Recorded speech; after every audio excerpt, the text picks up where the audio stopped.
Salut la team, salut YouTube. Tu l'as sûrement pas remarqué, ce qui peut me paraître normal et compréhensible. Ça fait à peu près un mois, j'ai pas sorti de vidéo. Et je sais pas, je me sentais... non pas que faire des vidéos ne me plaît plus, sinon je serais pas en train de faire ça là déjà. Mais d'ailleurs, je kiffe ça, je kiffe faire des vidéos, mais je sais pas, j'ai eu une sorte de blocage en fait. Donc, je suis en train de refaire le côté marketing de la boîte, ça me prend énormément de temps. D'autre part, il y avait une petite frustration en fait, de voir que certaines vidéos ne marchaient pas aussi bien que je le voulais. Et tout ça a fait que je sortais plus de vidéos. Avant d'aller plus loin dans la vidéo, je vais me présenter, ça peut servir.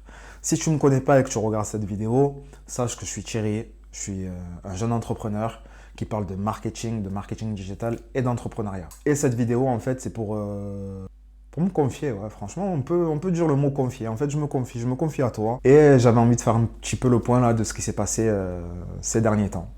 Donc voilà, pour ceux qui sont là, qui sont habitués depuis longtemps, installez-vous comme d'habitude et on y va quoi. C'est parti. À la différence des autres réseaux sociaux, YouTube c'est difficile. On passe par des périodes, je pensais être plus fort que ça, mais on passe par des périodes assez compliquées. Parce que sur Instagram, je prends l'exemple d'Instagram ou de Twitter. D'ailleurs, vous pouvez me suivre sur l'un ou l'autre. Sur Twitter, je parle un peu plus de community management, d'entrepreneuriat et de marketing. Sur Instagram, je mets pas mal de stories de ma vie. Donc je disais sur Instagram ou Twitter, lorsqu'on veut créer du contenu, ça prend du temps. Mais c'est pas comparable à YouTube. Sur Instagram, je fais mon visuel, etc. Si je suis un peu malin, j'utilise Canva. D'ailleurs, retrouvez tous les liens de cette vidéo en description, au moins c'est fait. Certains seront affiliés, je pense. Donc, si je suis un peu malin, j'utilise Canva. Ou si je suis photographe, etc.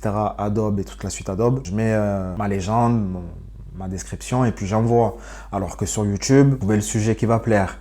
Faut scripter. Moi, bon, mis à part cette vidéo, elle n'est pas scriptée, mais la plupart du temps, je scripte mes vidéos. Ça me permet d'éviter les que vous connaissez si bien. Et une fois que c'est scripté, il faut poser sa caméra ou son téléphone. Là, en l'occurrence, c'est un téléphone.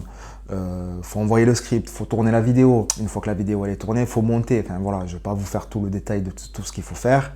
Mais au final, une fois qu'on a fait tout ça, il y a deux choses qui se passent. Soit la vidéo elle plaît, soit la vidéo elle plaît pas. Si la vidéo elle plaît pas, elle est moins vue. Et il y a quand même un impact sur le créateur de contenu. On va pas se mentir. Quand la vidéo cartonne, on est content. Quand la vidéo ne cartonne pas, même si on est là, on est fort en disant oui, ça va, au fond, on est un peu touché quand même. Et je pense que là, les dernières vidéos que j'ai faites, ça a été le cas et je pense que ça m'a un peu touché. J'ai noté quand même pour pas me perdre. Alors oui, lorsque je me suis lancé sur YouTube, c'était pour vous parler de mon cœur de métier, qui est le community management.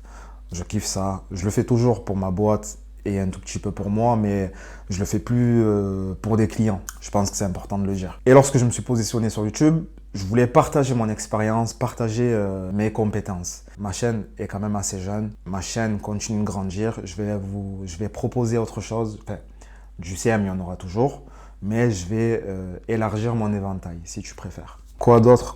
Ouais, en lien avec ce que je viens de dire, tous les youtubeurs ont des objectifs sur YouTube. Lorsque je me suis lancé, mon premier objectif, c'était d'être... Là, je parle vraiment de YouTube. Hein. Donc, si toi, un jour, tu veux te lancer sur YouTube, ce que je dis, bah, ça va t'intéresser. Donc, moi, quand je me suis lancé sur YouTube, mon premier objectif, c'était les 1000 abonnés. N'importe quel youtubeur, peu importe la niche, peu importe le thème de la chaîne, on a tous les mêmes objectifs au niveau de YouTube. Le premier objectif, c'est les 1000 abonnés. Donc, moi, j'ai eu mes 1000 abonnés et aujourd'hui, mon objectif sur YouTube, c'est d'atteindre les 4000 heures de vues. Pourquoi? Parce qu'une fois que j'aurai atteint ces 4000 heures de vues et les 1000 abonnés et 0 réclamation en cours, je pourrais monétiser ma chaîne. N'importe quel youtubeur qui est sur YouTube a ses objectifs. Celui qui te dit « Ah non, moi je fais ça, je m'en fous, etc. » Franchement, c'est pas vrai. C'est vraiment pas vrai. C'est un mensonge. Donc voilà, les 4000 heures de vues. Là, je t'affiche à l'écran. Je crois que je suis à 2300 et quelques. Il me reste 1700 heures de vues, donc je compte sur toi pour y arriver. Je voulais le faire avant 2023. Enfin, cette année en 2022, mais déjà il y a eu cet été où j'ai pas fait de vidéo. Là, il y a eu cette période où vraiment, je sais pas, j'avais pas envie d'écrire en fait de vidéos, donc je sortais pas de vidéos. Donc je compte sur toi pour regarder mes vidéos, surtout si elles te plaisent.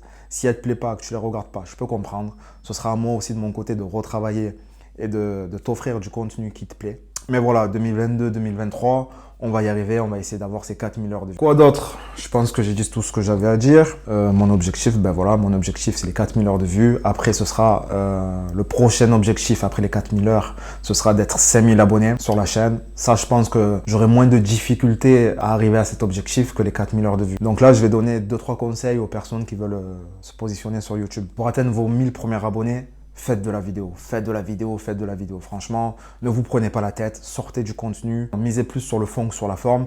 C'est pas très grave. Moi, ma première vidéo, il y a des coupures grotesques, mais pourtant, c'est la plus regardée. Une fois que vous avez vos 1000 heures de vues, vous serez au même stade que moi au moment où je tourne cette vidéo. Avant de vous donner des conseils, on va atteindre les 4000 heures de vues. Après, je vous donnerai des conseils pour comment, enfin, du moins moi, ce que j'ai fait. Je compte sur vous, on va y arriver ensemble. Et voilà, donc là, j'ai tourné 2 vidéos. Il va falloir que je les monte. Peut-être que cette vidéo sortira avant la première, enfin, avant l'autre vidéo qui est une vidéo sur Twitter. Je sais pas. Mais voilà. Dites-vous que là, il y a 2 vidéos qui arrivent, il n'y a plus qu'à les monter. Donc la team, j'ai dit beaucoup de choses. Cette vidéo, elle sera pas très longue. J'espère quand même qu'elle t'a plu, même si c'était plus une vidéo dans le sens où je me confie, donc pour moi que pour toi. Mais voilà, je pense que sur YouTube, il est aussi important de partager ce que l'on ressent. C'est ce qui aide à tenir, je pense. Toi, dis-moi ce que tu en penses dans les commentaires quand tu as ce genre de période-là où tu n'as pas trop le temps, tu n'as pas trop l'envie. Qu'est-ce que tu fais pour justement passer ce temps-là? Ça peut être intéressant de partager. Sinon, la team, prends soin de toi, prenez soin de vous. On se retrouve très vite et n'oubliez jamais, celui qui ose gagne.